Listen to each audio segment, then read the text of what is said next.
그 여러분 위파사나 할 때도 마찬가지입니다. 신념처를 하잖아요. 신념처, 수념처, 법념처, 심념처를 하지만 염하는 데에 머물러서는 견성까지 가지 못하면은 그것도 유의법에 머물 가능성이 있어요. 그래서 신념처를 할 때 염하는 그것이 누구인지를 정확하게 알아야 위파사나도 제대로 되는 거예요. 견성이라고 하는 것은 신수신법의 위파사나의 신념처, 심념처, 심념처를 하는 그것을 알아야 돼요. 그것이 그렇게 하고 있는 것이 그것이 바로 본래 자기 마음이다 라는 것을 알고 위파사나를 해야 된다라는 그런 얘기일 수가 있습니다.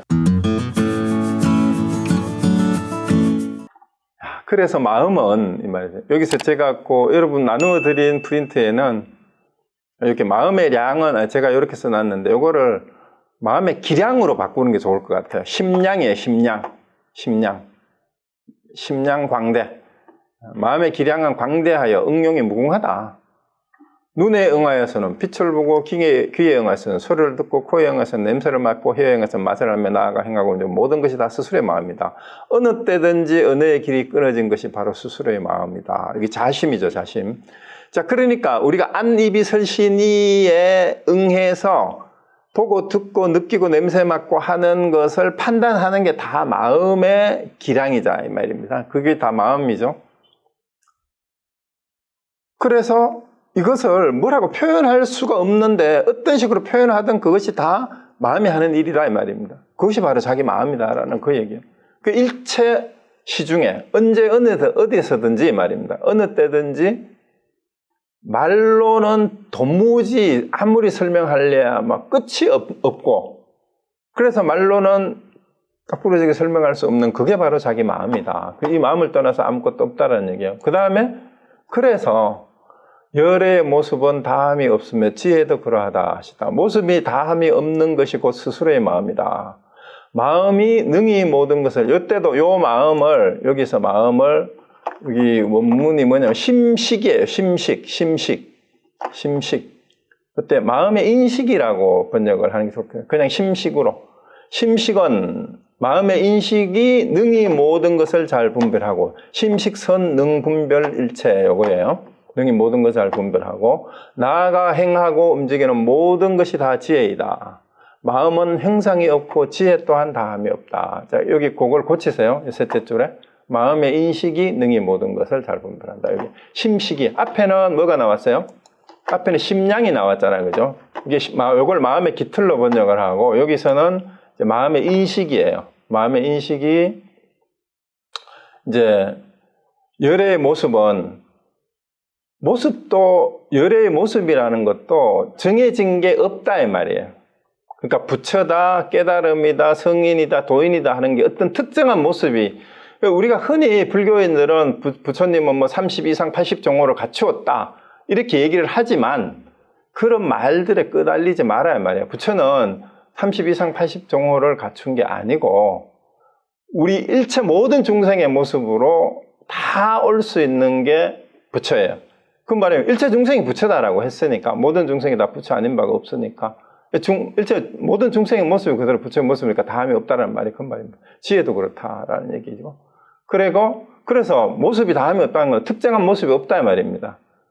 왜? 마음이기 때문에 열애는 부처는 모습이 있을 수가 특정한 모습이 있을 수가 없어요. 자기 마음이니까 자심이니까. 그래서 그 마음의 인식이 심식이에요. 심식. 마음의 인식작용이 일체를 분별하는 거다 이 말입니다. 그래서 행하고 움직이는 게 전부 다 마음이고 그래서 마음은 고정된 것이 없다 이 말이에요. 그러니까 뭐든지 다 하니까 일체심전은 왜 일체심전이야? 마음대로 다 하니까 일체심전. 그러니까 마음은 어떤 것보다도 뭐든지 다 할 수 있어요. 우리 상상 속으로 할 수 없는 거는 아무것도 없어요. 그래서 심지어는 여기에 우리 여러분 잘 아는 구글, 우리 매일 쓰잖아요. 구글의 사원이 뭔지 아세요? 구글 사원? 구글의 사원이 Imagine the unimaginable이에요. 상상할 수 없는 것을 상상하랍니다. 그 마음이 그게 가능한 거죠. 마음이. Imagine the unimaginable. 자, 그 다음 또 봅시다. 그러므로 열애의 모습은 다함이 없으며 그게 모양이 없다 이 말이에요. 지혜도 또한 그러하다. 지혜도 끝이 없어요. 이렇게 마음 쓰는 게 어떤 지혜가 어디에서 어떻게 나올지 모른단 말입니다. 그래서 상상할 수 없는 걸 상상해야 돼.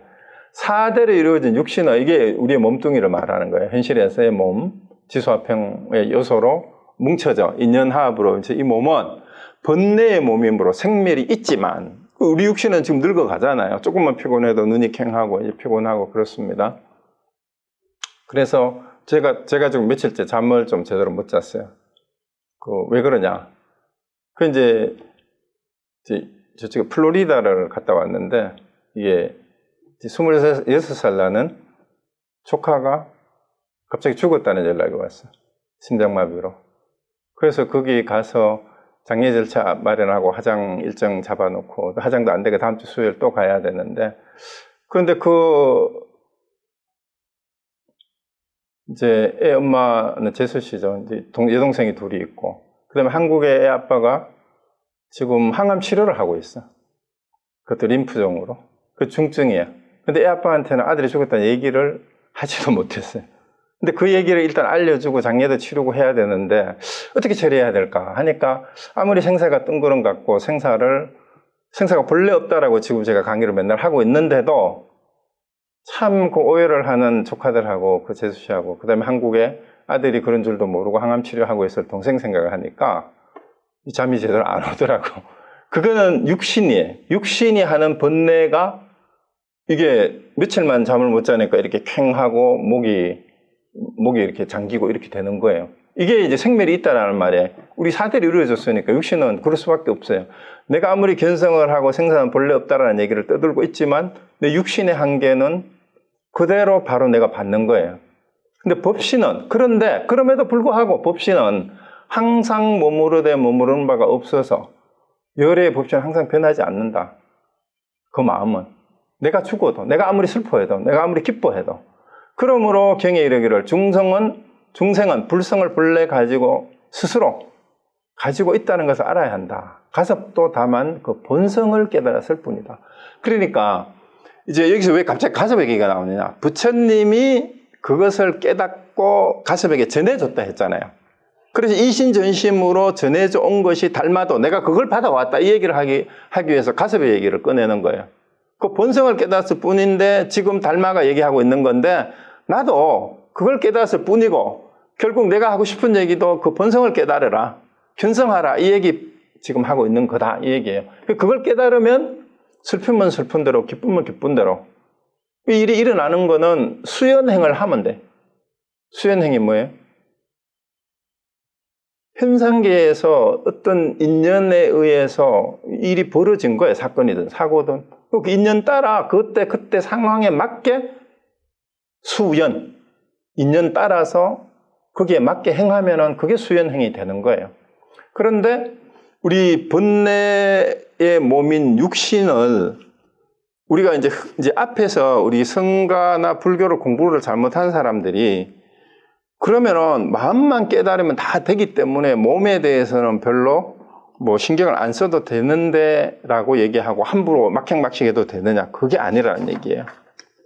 왜 그러냐 하면은요, 우리는 몸이 있기 때문에 욕망이 있어요. 그 식욕, 성욕, 수면욕, 그 다음에 사회적인 권력, 명예욕하고 재물욕이 있는 것도 우리 육신이 더 편하고자 하는 마음, 더 잘나고자 하는 마음, 이 번뇌의 몸인 육신이 바라는 바가 바로 그러한 욕망이기 때문에 우리는 몸 관리를 잘 해야 돼요. 수행자는 특히. 그래서 육신의 몸이 있기 때문에 우리는 즐거워하기도 하고 화를 내기도 하고 짜증을 내기도 하고 걱정도 하고 여러 가지를 하는데 그럼 깨달았다고 해서 이런 욕망이 없느냐? 그렇지 않아요. 깨달아도 먹고 자고 싸고 다 해야 돼요. 그런데 다만 깨달은 사람과 깨닫지 못한 사람은 어떤 차이가 있느냐? 깨닫지 못한 사람은 욕망의 실체를 알지 못하고 욕망이 어디에서 온지를 알지를 못해요. 그렇지만 깨달은 사람은 욕망이 어디에서부터 비롯되는지를 알고 그 욕망을 잘 자기가 다스릴 줄 아는 게 그냥 깨닫는다고 다스려지는 것이 아니고 욕망의 실체가 뭔지를 알았기 때문에 더 이상 욕망의 노예가 되어서 사는 삶이 참으로 덧없다라는 걸 깨달았으면 욕망의 노예가 되는 것이 아니라 욕망을 자기가 조절해서 다스릴 줄 아는 삶을 살 수 있는 눈이, 안목이 거기서 생기는 거예요. 그렇지만 중생으로 살아오던 습관이 남아있기 때문에 여전히 그 욕망을 충족시키려고 해요. 그래서 수행이 필요한 거는 그럴 때마다 우리는 돌아보고 돌아봐서 내가 욕망에 끌려가는 삶을 사는가, 욕망을 내가 조절하면서 내가 운전을 하고 가는가, 내가 끌려가는가, 그 차이죠. 그래서 우리가 이제 수행자들이 몸을 어떻게 조절해야 하느냐 하는 것이 말하는 육체적인 수련법으로 흔히 얘기가 되고 있는 게 이제 조신한다 그러잖아요. 조신.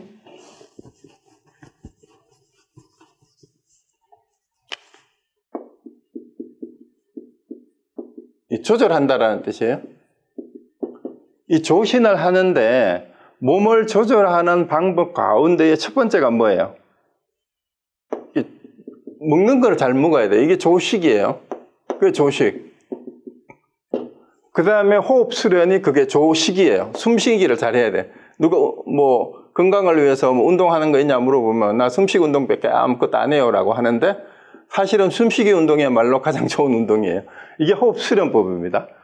그래서 조식과 조식을, 이 호흡 수련을 통해서 이제 먹고 숨쉬고 몸을 잘 조절하는 수련을 하는 것을 이제 단학이나 기공 수련이나 운동을 하는 게 이걸 하는데 이거를 통해서 뭘 해요? 결국은 조심을 하는 거죠. 그래서 흔히 동양에서 수련은 몸과 마음이 둘이 아니다. 그리고 일반적으로 보통 사람들도 몸이 건강하지 않으면요, 마음이 건강하기가 힘들어요. 그 이유는 몸이 아프고 고통스러우면 짜증이 나고 화가 나고 뭘 하려는 생각도 안 나고 늘 부정적이 되고 그럴 수밖에 없거든요. 그래서 몸이 건강해야 마음도 밝아지니까 마음도 긍정적으로 되니까 몸과 마음이 둘이 아니고 또 거꾸로 멘탈이 강한 사람이라 그래요. 마음이 중심이 잡혀 있는 사람은 웬만한 병고를 보통 사람들보다 더 잘 이겨내고 견뎌내요. 참아낼 수도 있고. 그래서 평상시에 조식을 잘 해서 그래서 운동을 하는 거예요. 호흡 수련도 하고.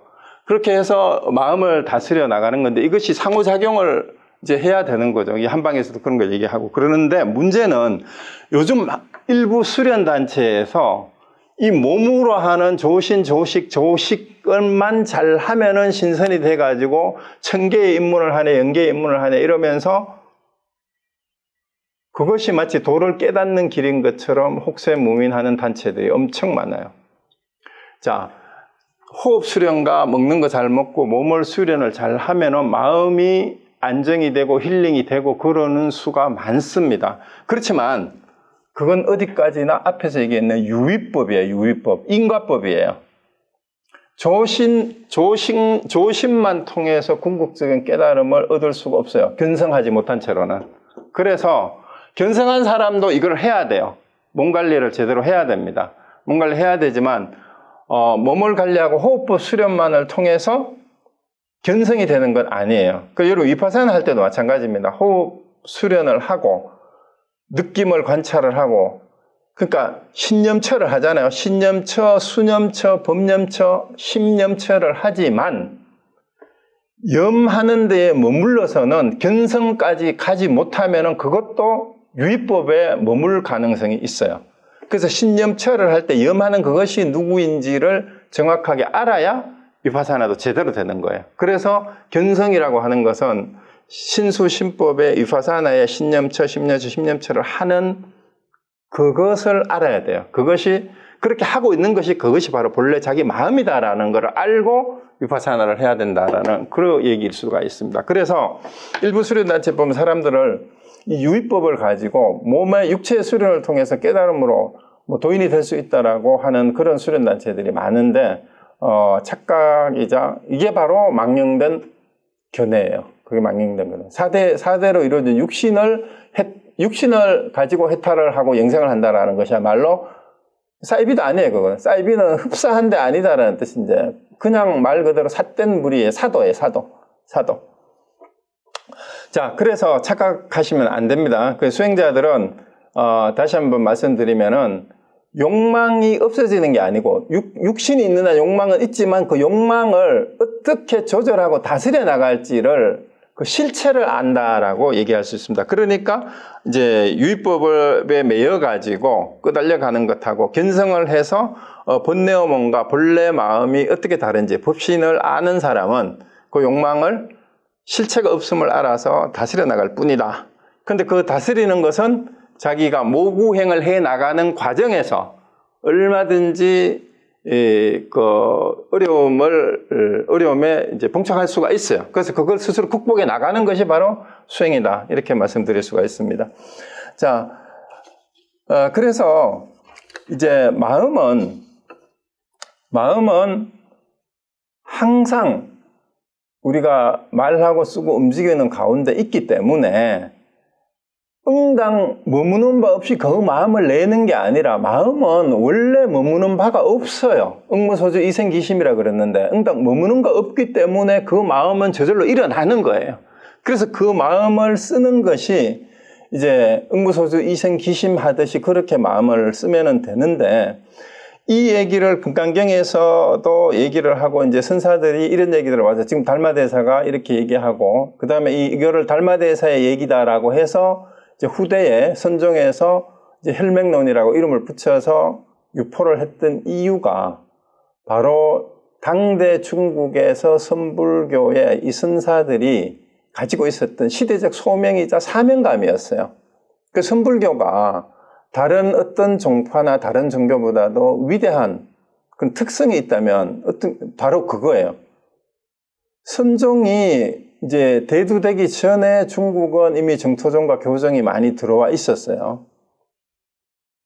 그런데 그때 당시에 교종과 선종은 이제 방편을 이제 현재의 선업을 지음으로써 수행의 가보를 통해서 과거에 내생에 더 좋은 데 태어나거나 이제 아니면은 내생에 깨닫는다라는 수기는 예언이잖아요. 수기를 줬는데 선종의 위대함이 어디에 있느냐면은 미래의 부처가 될 거다라고 수기를 한 것이 아니라 지금 바로 여기 이 자리에서 해탈하고 성불할 수 있다라는 얘기를 바로 대놓고 얘기한 거예요. 그래서 연불이나 송경이나 지계나 보시 정정 등의 이런 방편은 죽어서 천상에 낳고 이제 내생에 언제 또 부처를 이루는 업을 짓는 것이긴 하지만 지금 이 자리에서 자기 마음이 부처임을 바로 깨닫기만 하면 이 자리에서 부처의 삶을 바로 해탈의 삶을 바로 살 수 있다. 이 선언이야말로 진짜 혁명적인 어떤 종교적인 가르침보다도 더 근본주의적인 혁명적인 선언이라고 할 수가 있는 겁니다. 그리고 그 말이 뭐예요? 지금 바로 네가 부처다. 이 자리에서 바로 깨달아라.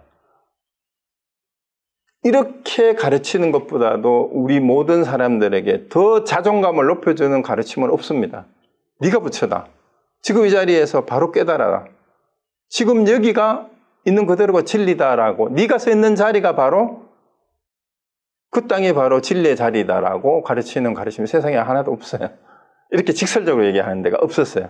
그 선사들이 그거를 얘기해 줬기 때문에 그래서 혁명적인 가르침이고 이전에 어떤 가르침보다도 더 가장 이제 근본적인 위대한 가르침일 수 있다. 지금 여기 바로 깨달으면 네가 바로 부처다.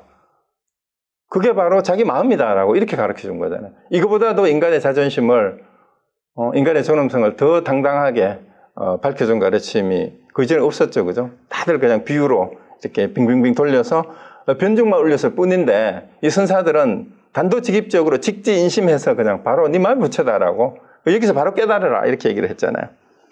자, 그래서 이 부처님과 가석과 달마와 그 다음에 법을 이은 육조 해능을 이어서 기라성 같은 많은 선사들이 오늘날까지도 그 법맥을 이어서 오늘 제가 이 얘기를 할 수 있도록 해준 그 가르침의 내용이 자기 마음이 그게 바로 불성이고 부처고 그 외에는 아무것도 없다.